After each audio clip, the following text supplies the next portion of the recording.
Dalpo pergi ke kantor polisi untuk menanyakan perihal kerangka yang ditemukan di bekas pabrik terbakar itu. Tapi polisi berkata kerangka itu sudah diurus oleh keluarganya. Dalpo langsung menyadari bahwa kakaknya yang sudah mengambil kerangka ayahnya. Ia menanyakan siapa dan bagaimana cara ia menghubungi orang tersebut. Dalpo berkata ia juga keluarga korban dan mungkin kakaknya yang sudah mengambil kerangka ayahnya. Polisi bertanya apa Dalpo memiliki bukti bahwa ia memang keluarga korban. Dalpo mengaku ia diadopsi jadi tak memiliki bukti. Tapi ia ingat alamat lamanya dan nama semua anggota keluarganya. Polisi itu mengerti tapi peraturan menyatakan dibutuhkan bukti tertulis yang menyatakan Dalpo adalah keluarga korban. Ia tidak bisa memberikan data pribadi Jae Myung. Dalpo keluar dari kantor polisi dengan rasa lega bahwa ia masih memiliki kakak. Sementara itu, Jae Myung menaruh piala penghargaan ayahnya di sebelah tempat abu ayahnya sambil menangis. Ayah, sekarang aku benar-benar sendirian di dunia ini. Tak lama kemudian, Dalpo menerima pesan singkat dari manajer YGN bahwa ia sudah diterima bekerja di sana. Dalpo teringat ketika ia mengajak In-ha menjadi reporter bersama. In-ha membuatku ingin menjadi seorang reporter. Aku ingin menunjukkan pada wanita itu bahwa In-ha dan aku dapat menjadi reporter. Tapi tekad yang kubuat berakhir dengan kegagalan. Dan sekarang aku membuat tekad baru untuk diriku sendiri. Beberapa tahun terakhir bagaikan hidup dalam neraka tapi aku sekarang bertekad menceritakan kematian ayah yang tak adil pada seluruh dunia. Di rumah, In-ha dan Dalpo masih saling mendiamkan. Dalpo berpakaian dengan rapi untuk hari pertamanya bekerja, sementara In-ha dengan lesu mengenakan pakaian seadanya. Dan cegukannya belum berhenti. Dalpo pergi bekerja di stasiun TV YGN sedangkan In-ha akhirnya mendapat pekerjaan sebagai karyawan toko swalayan. Kakek yang baru keluar dari kamar mandi bertanya apakah mereka tidak sarapan dulu. Dalpo berkata ia tidak nafsu makan. In-ha berkata ia tidak lapar. Kalian juga tidak makan malam semalam. Ada apa? Apa terjadi sesuatu lagi pada kalian berdua? Kali ini kalian bertengkar mengenai apa? Tanya kakek. Dalpeng mengatakan bahwa wajar saja mereka bertengkar karena yang satu diterima sementara yang satunya tidak. Di luar, In-ha berusaha berbaikan dengan Dalpo. Ia meminta Dalpo tidak memasukkan ucapan ayahnya dalam hati. Ia senang Dalpo menjadi reporter. Tadinya ia pikir ia akan iri tapi ternyata ia tidak merasa begitu. Dalpo mengatakan kalau In-ha memang tak bisa menjadi reporter. In-ha tidak mengerti, mengapa Dalpo tiba-tiba berubah seperti ini. Bukankah Dalpo yang menginginkan mereka sama-sama jadi reporter? Dalpo tidak menjawab dan terus berjalan pergi tanpa menghiraukan seruan In-ha. Jangan menjadi reporter In-ha. Setiap aku memikirkanmu menjadi reporter, aku teringat pada ibumu yang kejam. Aku teringat pada ibumu yang memfitnah ayahku dengan tidak adil, kata Dalpo dalam hatinya. In-ha melempar sepatunya ke arah Dalpo sambil memaki Dalpo. Dalpo berhenti tapi tidak menoleh. Jika kau menjadi seorang reporter, aku akan tersiksa melihat wajahmu. Dan pikiran itu membuatku takut, kata Dalpo dalam hati. Ia meneruskan berjalan meninggalkan In-ha. Ternyata In-ha bekerja sebagai kasir di minimarket, dan selama bekerja, cegukannya tak pernah hilang hingga banyak pelanggan yang bertanya tentang cegukannya itu. Karena keseringan curhat, ia tak tahu kalau yang datang adalah Bum Jo. Mungkin aku akan terus cegukan sepanjang sisa hidupku. Agar cegukanku berhenti, aku harus mengakui perasaanku padanya. Tapi orang yang kusukai, Choi Dalpo. In-ha mendongak heran. Bum Jo tersenyum. Dia kan orangnya, pamanmu. In-ha bengong. Bum Jo menyuruh In-ha terus berbicara. Ia akan mendengarkan apapun yang ingin dikatakan In-ha karena yang ia miliki hanyalah waktu. Dalpo tiba di YGN dan heran karena tampaknya belum ada yang datang. Tapi ketika melihat jamnya, ia tidak datang terlalu cepat. Kemudian ia melihat orang-orang berkerumun di dekat tangga. Ternyata itu adalah para reporter yang baru diterima. Dalpo menjulurkan kepalanya dan bertanya apa yang mereka sedang lakukan.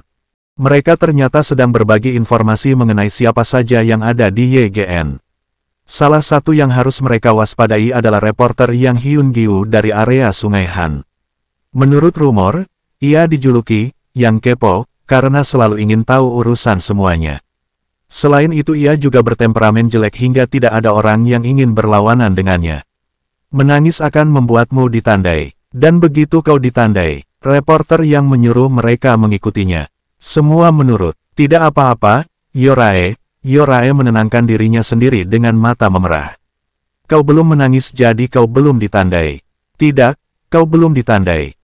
Gyodong, Yang Tak, dan reporter Joe melihat mereka dari kantor dalam. Bagi mereka ini bukanlah pemandangan baru. Reporter Joe ingin tahu siapa orang baru yang akan menjadi korban kemarahan reporter Yang. Kurasa dia yang kurus tinggi itu, kata Gyodong. Yang Tak tidak merasa ada yang aneh dengan Dalpo. Gyodong berkata, Dalpo adalah anak yang membandingkan stasiun TV dengan pembuangan sampah, yang pernah mengatakan padanya bahwa reporter tidak etis dan menjijikkan. Manajer Yung baru ingat, Dalpo adalah pemuda bermulut tajam di hari wawancara. Reporter yang mengalihkan pandangannya pada Dalpo yang sejak tadi menatapnya. Kenapa kau menatapku seperti itu? Apa kau merasa aku tidak adil memarahi rekan-rekanmu? Tanya reporter Yang. Bum Jo makin sering menemui Inha di minimarket. Inha tidak canggung lagi curhat pada Bum Jo yang selalu mau mendengarkannya. Bum Jo bahkan membantu Inha melakukan pekerjaannya di minimarket. Inha berceloteh diselingi cegukannya bahwa Dalpo yang mengajak mereka jadi reporter bersama-sama. Tapi tiba-tiba Dalpo berkata ia tidak bisa jadi reporter dan tidak mau mengatakan alasannya. Apa aku yang aneh? Tanyanya. Bukan, Dalpo yang aneh, ujar Bum Jo yakin. Inha berkata ia benar-benar sial. Ayahnya, Dalpo, ibunya, semua melarangnya jadi reporter. Memangnya dunia akan berakhir jika seorang Pinocchio jadi reporter. Ketika mereka sedang asik bercerita, tiba-tiba seseorang datang. Kau terlihat lebih baik dari yang kukira, ujar seseorang, ternyata itu adalah Chaok, ibunya Inha. Senyum Inha lenyap begitu melihat ibunya. Chaok mengatakan bahwa tujuannya mencari Inha adalah untuk mengisi kekosongan reporter TV di MSC karena ada reporter yang mengundurkan diri. Ini untuk promosi. Survei terakhir menunjukkan MSC menduduki peringkat terakhir dalam hal kredibilitas. Kami harus melakukan sesuatu untuk mengubahnya, dan itu membuatku teringat padamu. Jika kami mempromosikan bahwa kami mempekerjakan reporter yang tidak bisa berbohong, maka akan membantu kredibilitas kami, kata Chaok. Jadi aku bukan terpilih sebagai reporter tapi sebagai boneka untuk promosi. Tanya Inha tak percaya. Chaok membenarkan, anggap saja itu sebagai waktu magang 3 bulan. Tapi jika Inha bekerja dengan baik, maka akan dipertimbangkan untuk benar-benar diterima, kata Chaok lagi sambil menyodorkan kartu namanya. Ketika Dalpo tiba di depan gedung apartemen, ia melihat Inha sedang menunggunya. Mereka masuk dalam lift. Dalpo menekan angka 7, tapi Inha menekan angka ke lantai 12. Atap gedung karena ia ingin bicara dengan Dalpo. Mereka berdua berdiri di atap gedung. Dalpo menyuruh Inha cepat bicara karena cuaca sangat dingin, lalu Inha mengatakan bahwa cegukannya tak berhenti karena ia selalu membohongi perasaannya pada Dalpo. Dalpo tertegun. Apa? Tanya Dalpo. Aku menyukaimu, kata Inha jujur. Dalpo seakan tak percaya mendengar perkataan Inha. Aku menyangkalinya begitu aku menyadari perasaanku. Karena itu tidak masuk akal dan tidak diperbolehkan. Cegukanku tidak berhenti sejak aku menyangkali perasaanku sendiri. Kau bohong. Itu tidak masuk akal, katanya membelakangi Inha. Inha berdiri di hadapan Dalpo. Ini bukan kebohongan. Lihat, cegukanku berhenti. Kau tahu aku tidak bisa berbohong. Karena itu aku tidak bisa menyembunyikannya saat aku menyukai orang lain. Aku juga tidak bisa jual mahal seperti yang orang lain lakukan. Meski jawabannya sudah jelas dan aku tahu betul kau pamanku, jadi ini tidak benar, aku tetap harus mengakui perasaanku padamu karena cegukanku ini. Jadi berpura-puralah kau tidak pernah mendengar pengakuanku. Aku akan melakukan apapun untuk menghentikan perasaanku padamu. Aku akan memanggilmu Paman, setiap saat dan berkencan dengan pria lain. Aku akan melakukan apapun untuk menghentikannya. Jadi lupakan apa yang baru saja kukatakan padamu. Maka semuanya akan baik-baik saja. Dalpo tak tahu harus berkata apa. Ia hanya mengiyakan. Terima kasih, kata Inha sambil berjalan pergi. Kembali ke rumah, Inha masuk seakan tak terjadi apapun. Kakek dan ayah sedang memotong kue di meja. Ada apa ini? Kalian tidak lupa kalau ini hari ulang tahunku? Tanya Inha heran. Seperti biasanya tidak ada yang ingat kecuali Dalpo. Inha mengulurkan tangan hendak mengambil sepotong kue. Ayahnya menyuruhnya memakai garpu. Inha menggerutu bahwa ia bisa cuci tangan setelah makan. Ayah bersikap aneh akhir-akhir ini. Tiba-tiba terobsesi dengan kebersihan dan menganggap semua kotor, kata Inha. Karena kau memalukan, ayah malu karenamu, ujar Dalpeng setelah melirik Dalpo sekilas. Dulu ia tidak mempermasalahkan karena Dalpo lebih dari Inha. Sekarang Dalpo begitu keren, ayah jadi malu. Kakek menyuruh Dalpo duduk dan makan bersama mereka. Ini adalah kue strawberry kesukaanku, kata Inha sambil menggigit kuenya dalam gigitan besar. Dalpo hanya diam. Di kamarnya, ia menatap foto di mana ia, kakek, Inha, dan Dalpeng sebagai satu keluarga. Dalpo membalik foto tersebut. Saat ini ia tidak sanggup dibebani dengan kenyataan bahwa ia dan Inha adalah keluarga. Setelah merenung lama, Inha mengambil keputusan kedua. Ia menelepon ibunya dan menerima tawaran itu. Gongjo dan Iljo masuk ke dalam lift kantor MSC yang penuh sesak. Mereka membicarakan posisi reporter baru yang diisi berkat koneksi. Satu melalui Chaok, satunya lagi melalui Direktur Yang. Mereka sama sekali tidak tahu kalau dua orang yang sedang mereka bicarakan berada dalam lift yang sama dengan mereka. Inha di sudut kiri, Bum Jo di sudut kanan. Karena lift yang penuh sesak, mereka juga tidak saling melihat. Lift terbuka dan di hadapan mereka sudah berdiri Chaok dan Direktur Yang. Gongjo dan Iljo langsung menyapa mereka dengan hormat. Mereka mengira Chaok dan Direktur Yang sedang menunggu lift. Padahal mereka sedang menunggu orang. Inha dan Bum Jo berusaha keluar dari lift yang penuh sesak. Keduanya terkejut saat bertemu di depan lift. Kau sudah tiba, ujar Chaok. Gongjo bengong. Chaok memperkenalkan Gongjo sebagai reporter yang bertugas di kantor polisi, sementara Iljo reporter yang bertugas di daerah Sungai Han, saingan reporter Yang Dong. Chaok memperkenalkan Inha dan Bum Jo sebagai reporter baru di MSC. Gongjo menyambut mereka dengan ramah.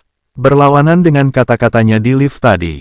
Chaok mengajak Inha ikut dengannya, sementara Bum Jo dipanggil mengikuti Direktur Yang. Bum Jo bisa masuk ke MSC karena ibunya. Chaok dan Inha sedang dirias. Chaok memberi draft mengenai syuting promosi yang akan mereka lakukan, ternyata mereka sedang mempersiapkan iklan untuk tayang dalam minggu ini. Chaok melihat sepatu Inha dan bertanya apakah Inha hanya memiliki sepatu itu. Iya, jawab Inha malu sambil menyembunyikan kakinya. Chaok melepas sepatunya dan menyodorkannya pada Inha. Ia menyuruh Inha memakai sepatunya karena sepatu Inha terlalu kumal. Inha melakukan syuting iklan MSC. Ia menyatakan dirinya sebagai reporter Pinocchio pertama kali di negara ini. Chaok mengawasi selama syuting. Sementara itu, Dalpo dan rekan-rekannya di YGN belajar dengan serius. Reporter yang membawa mereka ke laboratorium forensik yang merupakan pusat dari reporter penyelidikan. Sehelai rambut atau sidik jari yang ditemukan di TKP bisa menentukan hidup seseorang. Begitu juga dengan wawancara, kalian harus berpikir bahwa semua yang ditemukan di TKP adalah bukti, dan bisa mempertaruhkan nyawa untuk pernyataan kalian. Inha pulang dalam keadaan bimbang karena ia masih belum memberitahu ayahnya. Ketika tiba di rumah, ayah dan kakeknya sudah menyiapkan makan malam. Ayah heran melihat pakaian Inha yang rapi padahal Inha bekerja di minimarket. Apa mereka mengangkatmu jadi pegawai tetap atau semacamnya? Kata ayah. Berhentilah mengoloknya, tegur kakek. Ayah, kakek, sebenarnya aku. Kata-kata Inha terhenti dengan kepulangan Dalpo. Kakek langsung menyuruh Dalpo makan. Namun, begitu melihat sup itu, Dalpo teringat ketika mereka melakukan uji otopsi terhadap mayat, ia langsung ke kamar mandi. Kakek sangat cemas. Juga Inha. Ketika Dalpo masuk ke kamarnya, di mejanya terdapat sebotol obat dengan tulisan, jangan berpikir macam-macam. Obat itu dari Inha. Kakek sengaja keluar di malam yang dingin untuk membelikan Dalpo obat. Ia bertanya bagaimana keadaan Dalpo. Menasihatinya agar tidak terlalu lelah dan tidak memendam semuanya. Kau harus mengatakan pada orang lain saat kau sakit agar mereka bisa mengobatimu. Dan membiarkan orang lain tahu kau sedang berjuang agar orang lain bisa membantumu. Apa kau mengerti? Dalpo tersenyum dan mengiyakan. Di tempat lain, teman Jae-myung bertanya apakah Jae-myung masih belum memperbaiki bumper truknya. Apa karena si penabrak tidak mau bertanggung jawab? Jae-myung tersenyum dan berkata itu hanya goresan kecil jadi ia akan membiarkannya. Temannya berkata sudah sepantasnya orang yang melakukan kesalahan harus bertanggung jawab. Jika dibiarkan, akan semakin tidak bertanggung jawab. Ia berkeras Jae-myung harus minta ganti rugi. Jae Myung berkata ia akan mengingatnya. Lalu ia naik ke dalam truknya dan menelepon. Dalpo menerima telepon mengenai bumper yang rusak. Dengan senang hati ia berkata ia akan menggantinya. Demikian episode 5, kita jumpa lagi pada episode 6.